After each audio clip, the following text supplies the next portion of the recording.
అంబేద్కర్ కోనసీమ జిల్లా ముమ్మిడివరం తహసీల్దార్ కార్యాలయం ఎదుట యువతి మౌన పోరాటం చేపట్టింది.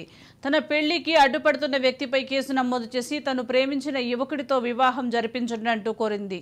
కాట్రానికోన మండలం దొంతికుర్రు గ్రామానికి చెందిన యువతిని ఉప్పుడి గ్రామానికి చెందిన యువకుడు సాపే నాగరాజు ప్రేమించుకున్నారు. యువతి పెళ్లి చేసుకోమని నాగరాజును కోరగా కొన్ని రోజులుగా తప్పించుకొని తిరుగుతున్నాడు. ఈ నేపథ్యంలో తల్లిదండ్రులు, గ్రామ పెద్దలు యువకుడిని నిలదీయగా తనకు పెళ్లి ఇష్టమేనని, తన తల్లిదండ్రులే ఒప్పుకోవటం లేదని నాగరాజు తెలిపాడు. అంతేకాకుండా శ్రీ విష్ణు అనే వ్యక్తి అండదండలతోనే యువతిని కులం పేరుతో దూషిస్తూ వ్యక్తిగతాన్ని సైతం కించపరిచాడని, ఈ నేపథ్యంలోనే మానసికంగా కుంగిపోయిన యువతి ఆత్మహత్యకు ప్రయత్నించగా తల్లిదండ్రులు కాపాడారు. అనంతరం యువతి తనకు న్యాయం చేయాలని ధర్నా చేపట్టింది.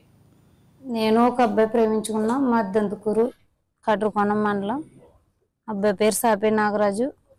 2 సంవత్సరాలు మట్టించి లవ్ చేసుకున్నాం. రోజు మా ఇంటికి వస్తే మా పేరెంట్స్కి దొరికాడు. నేను పెళ్లి చేసుకుంటాను, అమ్మాయిని పెద్దని తీసుకుని వస్తానని వెళ్ళిపోయాడు. నేను ఫోన్ చేస్తే రావట్లేదంటే నేను చేసుకోను, ఏం చేస్తావో చేసుకో అన్నాడు.